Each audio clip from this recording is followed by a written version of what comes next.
The official letter was in my hands, the seal of the Homeowners Association shining like a dark omen. I was shaking as I read the words that threatened to take away the only home I had ever known in my life. My family house, with its 150-year history, was declared in violation of rules that didn't even exist when its foundation was laid. Sign up on the channel and leave your like to get access to more stories like this. Dear Mrs. Luisa Mendez, by determination of the Executive Committee of the Homeowners Association of Beira-Lago, your property has been embargoed due to multiple violations of the Construction and Landscaping Code. A fine of $37,500, an impossible amount for a 62-year-old retired librarian living on a pension. The house my great-grandfather built with his own hands, where I raised my daughter after losing my husband, was now being threatened by an association that barely existed a decade ago. Camila arrived less than an hour after my phone call, her briefcase under her arm. At 35, my daughter had become a well-respected paralegal with the same determined look her father once had. "They can't just take your house, Mom. This is absurd," she said, flipping through the document. "These supposed violations, historical structure incompatible with contemporary aesthetic standards, traditional fence violating height regulations, garden containing unapproved species. All of this is arbitrary. The house was here long before those rules." The next morning, Teresa, my longtime neighbor, showed up at the back door with a cinnamon cake and a worried look. "I got a similar notice 2 months ago, Luisa," she confessed as she sat at the kitchen table that had witnessed 4 generations of family meals. "I ended up selling to someone called Incorporadora Lakeview for half its value. I couldn't pay the fine. And guess what? It was the company run by Helena Carvalho's husband, Helena Carvalho, the 52-year-old president of the HOA, always impeccably dressed in her expensive suits, who had only appeared in the neighborhood 5 years ago, the same woman who had tried to buy my house repeatedly, increasing her offer at every association meeting. Ricardo, the retired teacher from the Blue House on the corner, confirmed the story when we met at the market. His niece had lost the family home to the same scheme. Helena and her husband were systematically forcing owners to sell, demolishing century-old houses to build luxury condominiums overlooking the lake. Camila and I spent 3 days in the municipal archives. Among dusty maps and yellowed records, I found the proof I needed. The original blueprint of the property clearly showed that a part of the lake's environmental preservation area had been built on land that legitimately belonged to my family. Even more surprising was finding my late husband's diary, kept in a folder I'd never opened before. In it, Paulo meticulously documented the intimidation attempts he endured from Helena when he refused to sell our property 2 years before he passed away. He said that if we didn't sell willingly, he would find other means, his firm handwriting read. He mentioned that the association's rules are flexible for those who cooperate, but unforgiving for the stubborn. On Wednesday, while I was organizing these findings on the living room table, I heard a firm knock at the door. When I opened it, there stood Mayor Oliveira himself, his graying hair and 64-year-old bearing carrying a calm authority. "Mrs. Mendez, we need to talk. In private," he said, glancing around as if afraid of being watched. On my old sofa, the mayor pulled a small recorder from his pocket. "Mrs. Carvalho doesn't know, but during our last meeting on urban development, I accidentally left this device on in her office while fetching some documents." He pressed the playback button. Helena Carvalho's voice filled the room like poison. "That stubborn old Luisa Mendez isn't going to take the pressure. The fines are completely made up, of course, but perfectly legal on paper. In 3 months, that privileged land will be ours. Just imagine the luxury apartments we'll build there. The lake view is worth millions." My heart raced as I listened to her blatant confession. The mayor paused the recording. "And there's more. I received a notice yesterday from the National Heritage Department. Your house is being considered for the National Registry of Cultural Historic Places." Helena was trying to execute the mortgage before the protection became official.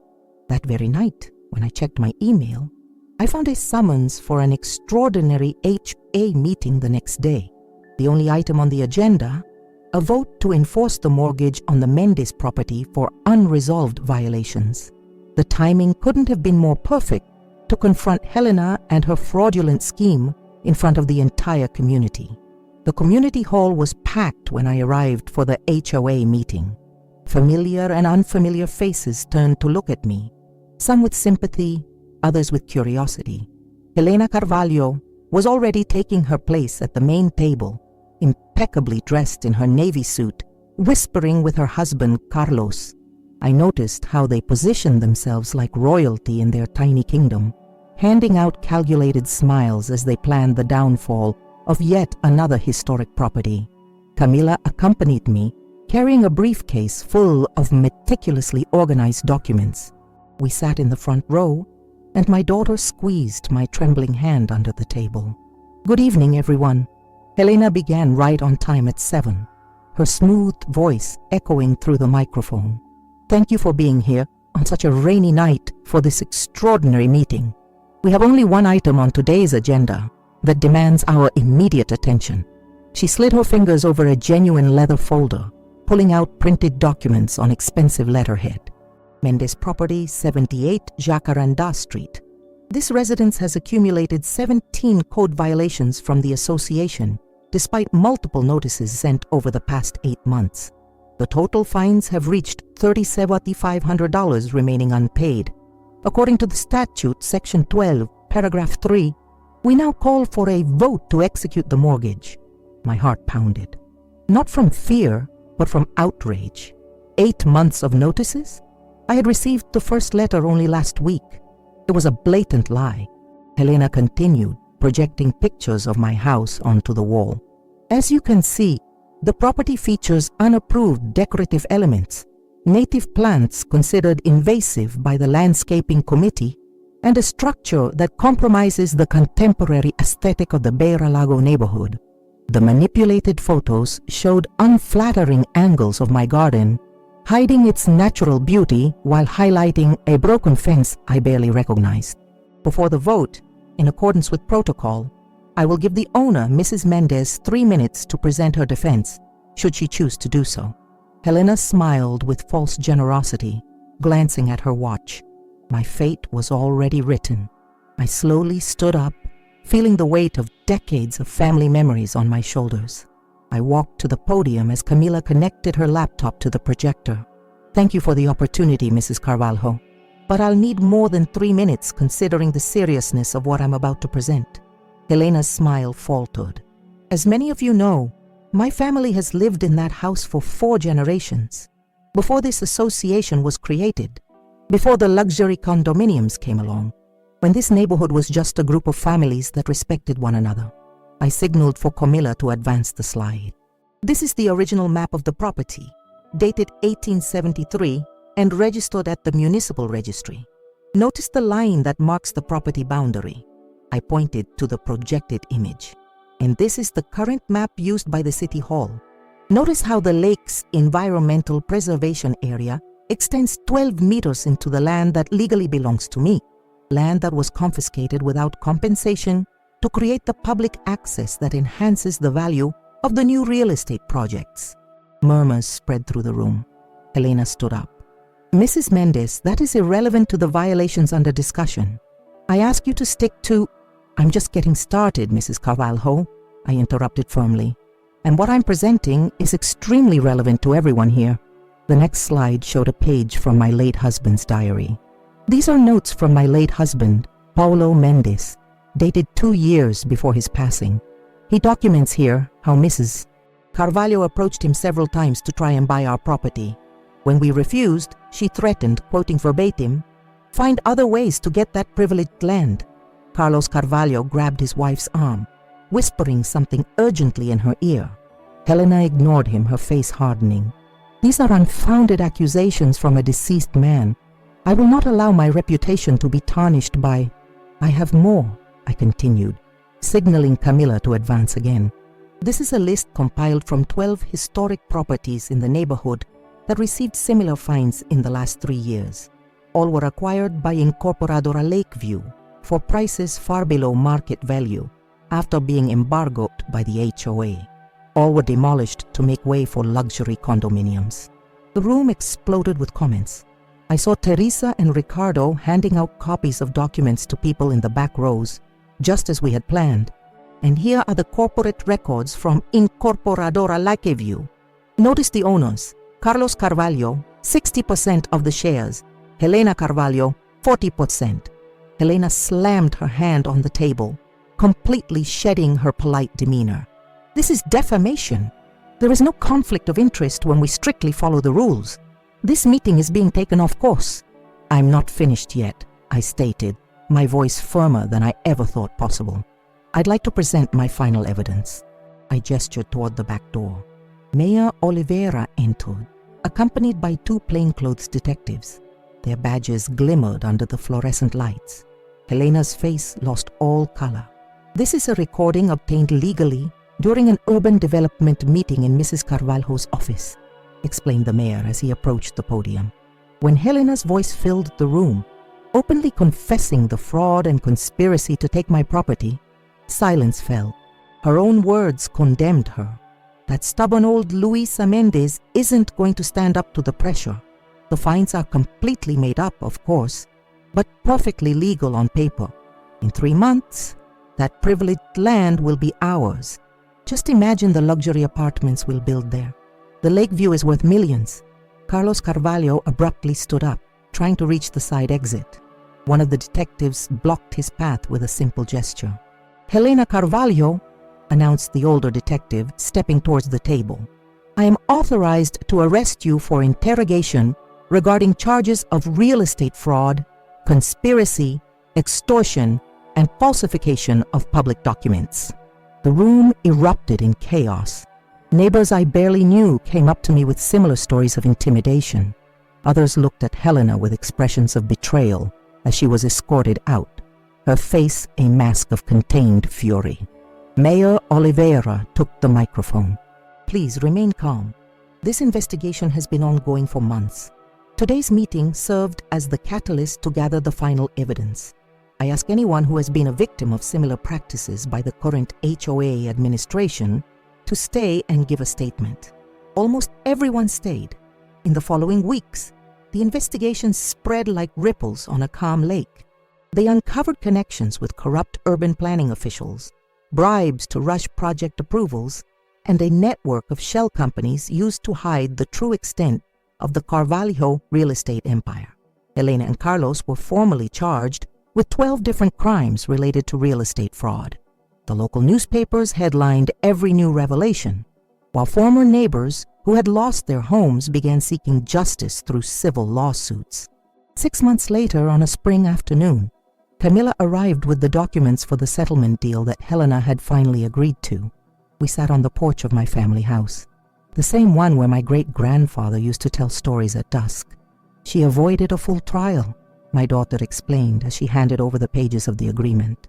In exchange for cooperating to dismantle the larger scheme, she received a reduced sentence, 5 years of probation, full financial restitution to all the identified victims, and a lifetime ban from any activities related to the real estate market.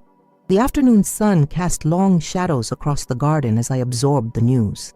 And what about the demolished houses? I asked, thinking of Teresa and other neighbors who had lost their family legacies. The settlement requires that Incorporadora Lakeview sell all undeveloped land back to the original owners for the same amount received, plus compensation. For locations where construction had already started, there is financial compensation based on the actual market value, not the depreciated value that was paid. Camila smiled, saving a surprise for the end. And there is one more thing. The investigation revealed that 12 different owners of historic houses in the neighborhood fell victim to the same scheme. Investigators found patterns of falsified documents, altered municipal records, and manipulated property appraisals. The scheme was even bigger than we imagined. She handed me an official envelope with the seal of the National Historical Heritage Department. Your house, Mom, has just been officially registered as Cultural Historic Heritage. It cannot be structurally altered, demolished, or disfigured. And best of all, it is permanently exempt from the jurisdiction of any future homeowners association. The tears I had held back for months finally streamed down my face. They were not only tears of relief, but of vindication. The house that had sheltered generations of my family would remain standing, a silent witness to an era when neighbors cared about each other more than the market value of their properties. That night, I looked at the wooden walls that had witnessed births, deaths, laughter, and tears. I placed my hand on the kitchen door frame where pencil marks recorded Camilla's growth over the years. This house was more than just wood and nails. It was the physical repository of my family's history. And now it was safe. On a cloudy autumn morning, 3 weeks after Helena's settlement, a hesitant knock sounded at the back door of my house. I wasn't expecting any visitors, especially at that hour. I left my cup of tea on the oak table that my grandfather had carved and went to answer. A middle-aged man stood under the light rain, holding a worn leather folder. His face looked vaguely familiar. Someone I had seen at association meetings, always around Helena, silently taking notes. "Mrs. Mendez," he said in a trembling voice. "I'm Alexandre Costa. I worked as an administrative assistant for Mrs. Carvalho for the past 5 years." I hesitated in the doorway. This man had been part of the system that nearly cost me my house. "What do you want, Mr. Costa?" "If it's about Helena, I already know about the settlement." "I didn't come representing her," he quickly replied. "I came on my own." "May I come in? What I have to show should not be seen in public." I led him to the kitchen, keeping a cautious distance. Alexandre, 57, seemed to carry an invisible weight on his shoulders. He placed the folder on the table carefully, as if it contained something fragile and precious. "These documents should never have left the municipal archives," he began, opening the folder. "Helena instructed me to take them out 4 years ago, when she started the plan to acquire the historic properties in the neighborhood. Spread out on my table were yellowed maps dated 1870, original deeds with wax seals still partly intact, and official correspondence from the founding of the city. I immediately recognized the elegant handwriting in my family's property record. "Why are you bringing this to me now?" I asked, gently touching the map that showed the original land division. Alexandra sat down, rubbing his hands nervously. "When I started working for Helena, I was desperate. I had lost my job at the city hall after 23 years because of budget cuts. My wife was sick and we needed the money." He paused, looking at the table.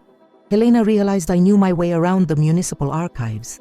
In the beginning, it was just simple tasks, checking property details, confirming regulations. Then she started asking for more questionable things, like stealing historical documents," I finished. "She said they would only be temporary loans for confidential research. By the time I realized the true purpose, I was in too deep." His voice broke. "She had evidence of minor irregularities I committed at the records department before I left. Not criminal, just bureaucratic slip-ups, but enough to ruin my reputation if they ever came out." Alexandra's eyes finally met mine. "When I saw you being arrested at that meeting, I realized that my silence was making me an accomplice. These documents prove that several of the properties acquired by Incorporadora Lakeview had historic protections that were deliberately ignored." He opened another compartment of the folder and pulled out a sheet of letterhead paper. "This is an internal memo from the Historical Preservation Department, dated 3 years ago, identifying 17 properties in the neighborhood as potentially eligible for permanent preservation. Helena intercepted this document and made sure it never reached the official evaluation committee. My house was second on the list. Why should I trust you now?" I asked. "How do I know this isn't another trap?" Alexandre pulled an envelope from the inner pocket of his coat. My full sworn statement, detailing everything I witnessed. I already gave a copy to the public prosecutor in charge of the case. I fully understand that this might lead to charges against me as well. His eyes filled with held-back tears. "I'm not asking for forgiveness, Mrs. Mendez. I just want the chance to fix at least part of the damage I helped cause. Many families lost more than properties. They lost their history, their roots. After Alexandre left, I immediately called Camila. While I waited for her to arrive, I examined the documents on the table, restored fragments of our neighborhood's collective memory. Those papers were not just legal records. They were anchors connecting us through time. When Camila arrived with a representative from the prosecutor's office, we spent hours cataloging every document. The representative confirmed that Alexandre had voluntarily come forward the previous week, offering his full cooperation. "This changes everything," the prosecutor said, carefully taking photos of every page. "With these original documents, we can prove that Helena not only committed the current fraud, but also tampered with historical records to cover up legitimate property rights." 2 weeks later, we received an official notice. The investigation had been expanded to include obstruction of justice and destruction of public records. Helena would face additional charges, and her initial settlement was being reconsidered in light of the new evidence. For his voluntary cooperation and crucial contribution to the case, Alexandre would receive partial immunity, although he still faced minor legal consequences for his actions. That same afternoon, Mayor Oliveira appeared at my door again, this time accompanied by the director of the Historical Preservation Department and 3 members of the City Council. "Mrs. Mendes," he began, "in light of recent events and the recovery of historical documents, the Council has unanimously voted for a special project." The director, Dr. Marina Santos, continued, "Your property is not just an isolated historic house. We found out that it is part of the original coastal establishments with cultural significance to the entire region. We would like to propose the creation of the Beira Lago Historic District, with your house serving as its focal point." What unfolded in the following weeks transformed not only my life, but the entire neighborhood. With the recovery of the original documents, 7 other remaining historic properties were identified and protected. For those that had already been demolished, commemorative plaques were installed to preserve their memory. As spring emerged, I prepared for an event I could never have imagined a few months earlier. My garden, which Helena had declared invasive and non-conforming, became the meeting place for the first Beira Lago Historic Heritage Festival. In the previous weeks, I received unexpected help. Neighbors I hardly knew showed up with gardening tools, paint, and enthusiasm. Teresa brought saplings of native flowers her grandmother used to grow. Ricardo organized local history students to create informational panels about the founding of the neighborhood. Alexandre, serving community hours as part of his reduced sentence, meticulously cataloged old photographs borrowed from longtime residents. On the morning of the festival, I marveled at the transformation. My garden, now extended right up to the preservation area that legally belonged to the property, was dotted with white tents. Under them, exhibits told the story not just of my family, but of all the pioneering families who built this lakeside community. Camila arrived early, bringing the final official document. "The designation is complete, Mom. The Beira Lago Historic District now exists in state and federal records. It is protected by 3 different layers of preservation legislation." At 10 o'clock, Mayor Oliveira cut the inaugural ribbon.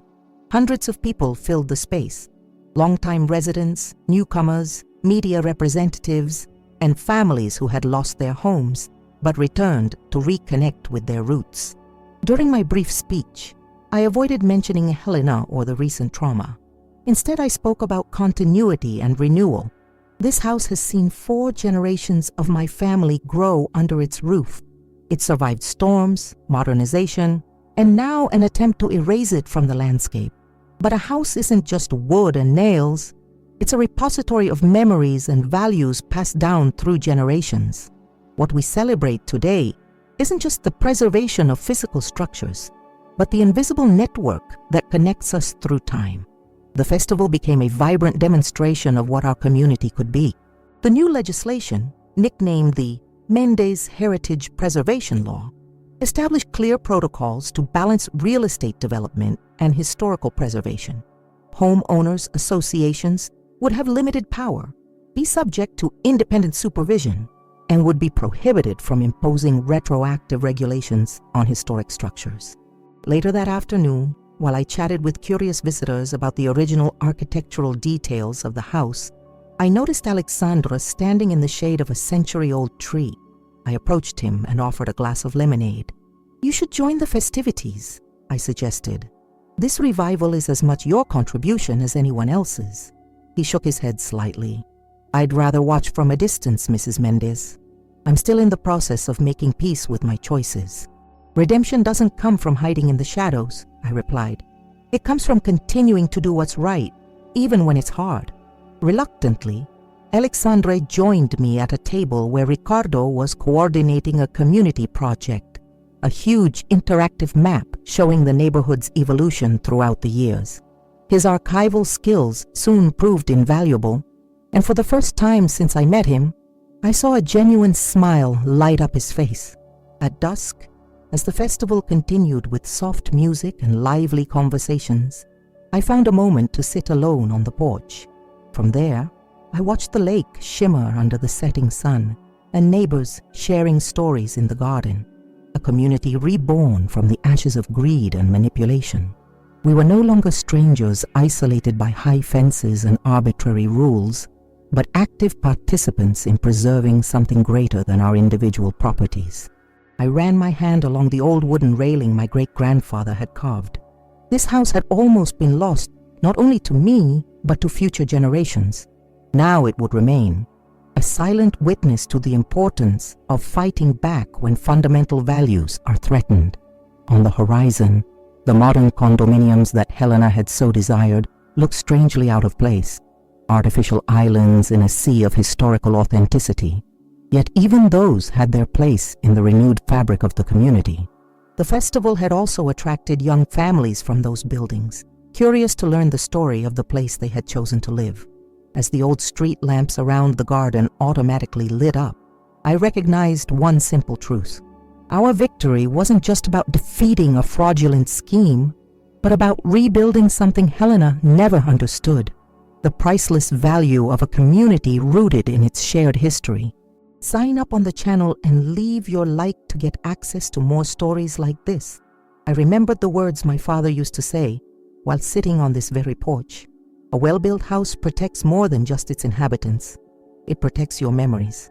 Our little revolution had ensured these memories would stay alive for many generations to come.